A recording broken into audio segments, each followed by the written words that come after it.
Donc on va passer sur les exercices qu'on a fait en classe et que je vous conseille de refaire, hein. Ce sera la meilleure préparation pour le contrôle qui arrive.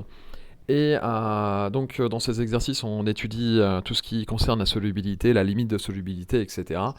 Et premier exercice, Quentin se pose la question de savoir quelle masse de sel il peut mettre dans 1 litre d'eau avant d'atteindre la limite de solubilité, sachant que cette limite de sel dans l'eau, elle est de 360 grammes par litre. Donc c'est pas trop dur de répondre à cette première question. Par définition, en fait, on va avoir hop, une limite de solubilité de sel dans l'eau de 360 grammes par litre. Ça signifie que Quentin peut mettre jusque 360 grammes de sel dans 1 litre d'eau. Alors il peut en mettre plus hein, s'il veut, c'est juste qu'au-dessus de cette quantité, le sel ne se mélangera plus avec l'eau. Ensuite, on se pose la question de savoir ce qui se passe avec combien de sel je peux mettre dans 500 ml d'eau, 200 ml et 100 ml. Alors déjà, pour parler le même langage et parler les mêmes unités, puisqu'on a la limite en grammes par litre, on va essayer de convertir ça en litres, ce sera le plus simple. Donc, 500 ml, c'est un demi-litre, c'est 0,5 litres. Pour passer des millilitres au litre, millilitres, c'est 1000 fois plus petit, donc je divise par 1000. J'en ai pas des litres, j'en ai 1000 fois moins. Quand je parle de millilitres en litres, voilà, je divise par 1000. Et donc j'ai 200 ml qui valent 0,2 litres et 100 ml qui valent 0,1 litre. Derrière, je fais un tableau de proportionnalité, ça je vous conseille à chaque fois de procéder de cette manière, c'est la meilleure façon de ne pas faire de faute. C'est un peu lent, c'est pas toujours... voilà, des fois c'est un petit peu contraignant de refaire ce tableau à chaque fois, mais au moins vous êtes sûr qu'en le faisant, vous êtes en train de mettre en place la bonne procédure. Donc, le volume d'eau en millilitres, allez voilà. On sait que pour 1 litre, on a 360 grammes de sel avant d'atteindre la saturation ou la limite de solubilité. Tout ça, c'est la même chose. Donc, pour 500 ml d'eau, ça correspond aussi à 0,5 litres. Donc, je divise par 1000. C'est tout bête. Hein. Ou alors, je me rends compte qu'ici, je divise par 2. Donc, je divise par 2 ici. Puis ici aussi, d'ailleurs, je peux diviser par 2. Donc plusieurs façons de faire le calcul. Soit je vois que je peux prendre la moitié à chaque fois, puis je la prends et la moitié de 360 c'est 180. Soit je fais un produit en croix, je fais 0,5 fois 360 divisé par 1. Bon en fait 0,5 fois 360. Et donc, ah oui, alors avant d'abord, on va convertir les 200 ml en litres, les 100 ml en litres aussi, donc 100 ça fait 0,1, voilà. Et donc maintenant, produit en croix et j'obtiens 180.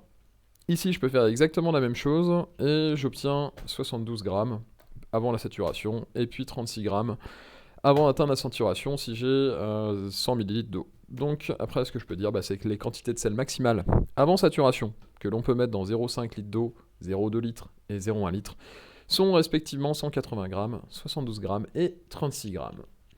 Exercice 2. Nina constate qu'elle peut dissoudre 2 kg de sucre dans 1 litre d'eau, 41 g de bicarbonate dans 0,5 litres d'eau et 9,2 g d'aspirine dans 2 litres d'eau. Quelles sont les limites de solubilité de ces solides dans l'eau? Alors, la limite de solubilité s'exprime toujours en kilogrammes par litre. Donc, ici, par définition, dans la première phrase, en fait, c'est 2 kg de sucre dans 1 litre d'eau. Donc, la limite de solubilité, ça va être 2 kg par litre. Derrière, elle peut mettre 41 g de bicarbonate dans 0,5 litres d'eau. Alors, ce qu'il faut que je fasse, c'est un tableau de proportionnalité pour revenir à 1 litre d'eau. Et les 41 grammes, éventuellement, je pourrais aussi les mettre en kilogrammes. Donc, pour le bicarbonate, on sait qu'on peut dissoudre 41 grammes dans 0,5 litres d'eau. Voilà, je fais mon tableau. Ici, la quantité, je la laisse en grammes finalement. 41 grammes pour 0,5 litres. Pour 1 litre, je fais un produit en croix où je me rends compte que je fais x2 pour passer de 0,5 à 1. Donc, je fais x2 pour passer de 41 à 82. Et donc, la limite de solubilité du bicarbonate est donc de 82 grammes par litre. Et si c'était en kilogrammes, ça aurait été 0,082 kg par litre. Derrière, dernier cas, j'ai 9,2 grammes d'aspirine que je peux dissoudre dans 2 litres d'eau. Par proportionnalité, j'obtiens, quand je fais le produit en croix, 4,6 grammes d'aspirine dans 1 litre d'eau. Et donc j'en conclus que la limite de solubilité de l'aspirine est de 4,6 grammes par litre. Exercice 3, je suis allé trop vite. Exercice 3, qu'est-ce que je fais? J'ai mis tout de suite la solution, bon c'est pas grave. La solubilité du sucre dans l'eau est de 2 kg par litre. Michael a déjà dissous 300 grammes dans 0,5 litres d'eau. Combien peut-il encore dissoudre de sucre dans l'eau? Eh bien, je sais que la limite de solubilité, c'est 2 kg par litre. Je peux construire déjà le tableau de proportionnalité suivant pour répondre à la question, combien en tout de sucre, quelle quantité de sucre je peux dissoudre dans 0,5 litres. Si dans 1 litre, je peux dissoudre 2 kg, eh bien dans 0,5 litres, je peux dissoudre 1 kg. Bah oui, je fais la moitié en termes de volume d'eau, donc je fais aussi la moitié en termes de quantité de sucre que je peux dissoudre. Donc je sais que je peux mettre 1 kg de sucre et j'en ai déjà mis 300 grammes. Eh bien, je fais 1000 moins 300, je fais la différence pour obtenir la quantité que je peux encore rajouter, c'est-à-dire 700 grammes de sucre. Donc Michael peut encore dissoudre, j'ai oublié le peut encore dissoudre 700 grammes de sucre. Question 2, Michael a maintenant mis trop de sucre, il a mélangé 800 grammes dans 200 ml d'eau. Combien il doit rajouter d'eau pour dissoudre tout le sucre? Eh bien, la question qu'il faut se poser déjà, c'est quel est le volume total dont j'ai besoin pour dissoudre 800 grammes de sucre, puisque je les ai mis dans 200 ml d'eau, mais qu'en fait il m'en fallait plus.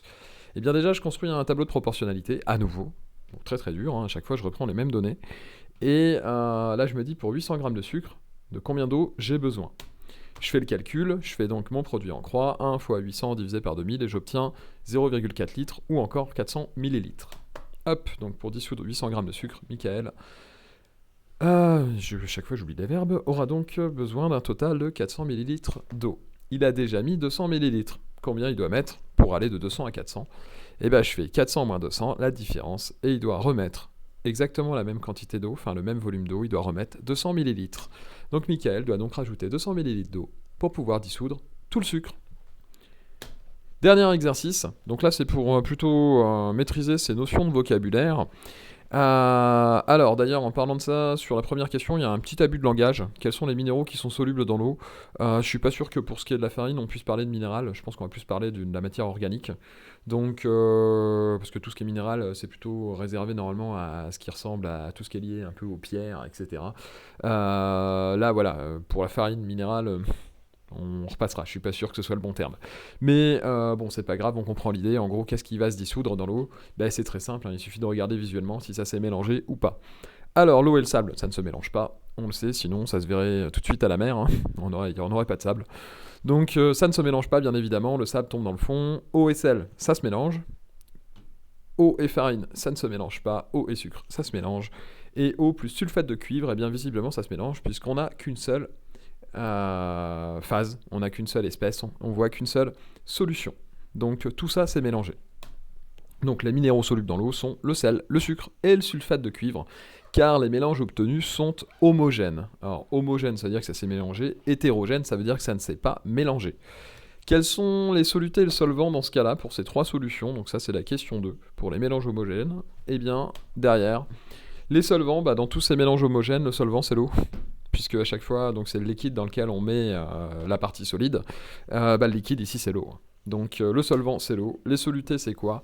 Pour l'eau salée, le soluté c'est le sel. Pour l'eau sucrée, le soluté c'est le sucre. Et pour la solution de sulfate de cuivre, eh bien le soluté c'est le sulfate de cuivre.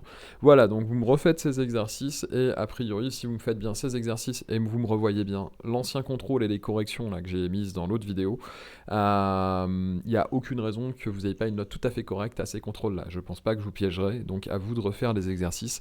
Je changerai rapidement les valeurs, vite fait éventuellement les matériaux avec lesquels vous travaillez par exemple pour les mélanges, et puis c'est tout. Donc à vous de bien réviser, et je pense que si vous refaites les exercices, encore une fois, vous aurez au moins la moyenne.